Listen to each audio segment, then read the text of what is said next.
Assalamualaikum warahmatullahi wabarakatuh. Hello guys, let me introduce myself. My name is Ririh Karina.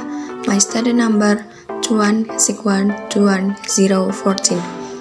I'm from English Language Education Department. Here I will discuss about the high cost of education in Indonesia.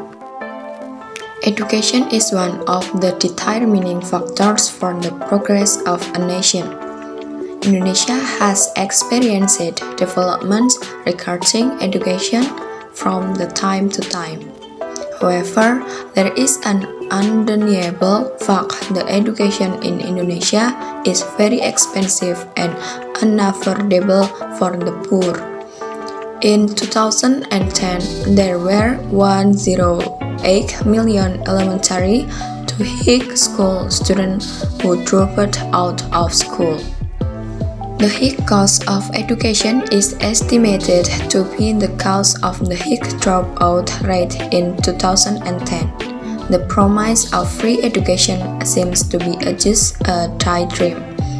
Various statements from prospective people, leaders were enthusiastic about giving the lure of free education during the campaign.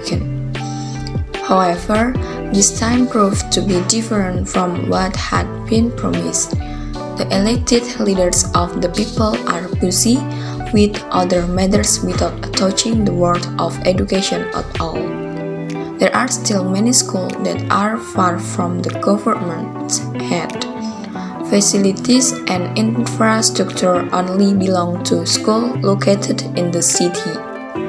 In addition to the problem of cost, lack of awareness of students interested in learning, and inadequate facilities, if traced from the smallest thing in education in schools, there is a ranking system of class which can cause people to feel less confident, or especially for those who get the final rankings. And this will provoke them to form a group of smart kids and stupid kids.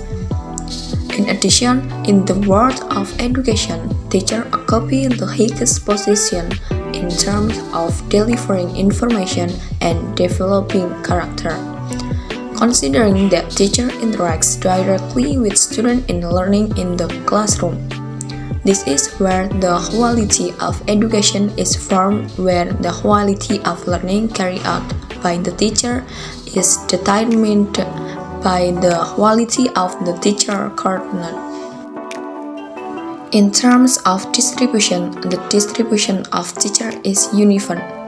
The strike of teachers for school in urban, rural, and remote areas is 21%, 37%, and 66% respectively.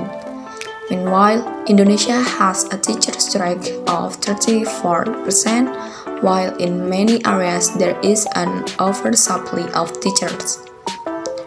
Not to mention that in 2010 to 2050, there were around 300,000 teachers at all levels of education who were about to retire.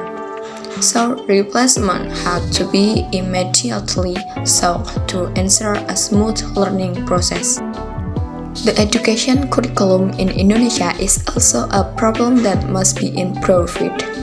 This is because the curriculum in Indonesia undergoes change almost every year and there is no standard curriculum used. Given the frequent change in the educational curriculum will disrupt the teaching and learning process, because the focus of learning carried out by teachers will change following the new curriculum, especially if the core curriculum used is different from the old curriculum, resulting in a long adjustment of the learning process. Seeing so many educational problems in Indonesia, it is necessary to find the right solution to overcome them. Solution that can help the government to ease the burden of education in Indonesia.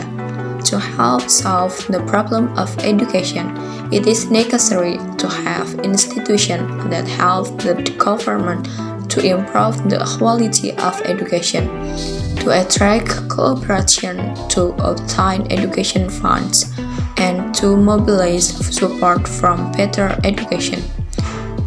These intermediary institutions work with the government, the private sector, and community groups to jointly improve the quality of education in Indonesia, considering that education is a shared responsibility.